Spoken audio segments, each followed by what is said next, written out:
Margaret L. Wickham noticed the red mailbox at 6:43 a.m., the exact moment order in Willow Creek Estates began to unravel. From behind her living room blinds, she stared at it like it had personally insulted her. Mailboxes were supposed to be black. Matte. Approved. Everyone knew that.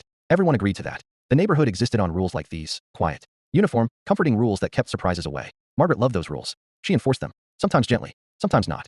The mailbox across the street was not black. It was red, confident red, the kind of red that reflected sunlight and dared you to look at it. Margaret didn't finish her tea. She opened her laptop and sent an email to the HOA board warning of a violation and, more importantly, of precedent. If one mailbox could be red, what was stopping people from doing whatever they wanted? This wasn't about color. This was about standards. When no response came fast enough, Margaret took matters into her own hands. She inspected the mailbox in person, clipboard in hand. Flipping through the bylaws she knew almost by heart. She rang the Hendersons' doorbell 3 times and left a note when no one answered, politely informing them they were out of compliance and should correct the issue immediately. She felt calm afterward. This was how things were handled. Problem identified. Correction expected. The problem did not correct itself. Days passed. The mailbox stayed red. Worse, people noticed. Someone posted a picture in the neighborhood Facebook group saying it was kind of nice. Margaret felt something hot rise in her chest. She replied about rules and property values and the importance of consistency. People laughed. Someone used a laughing emoji. That was when she knew this was getting serious. At an emergency HOA meeting, Margaret presented her case with slides, charts, and a stern warning about slippery slopes. She talked about community decay, about how chaos never announced itself loudly. It crept in quietly, painted red.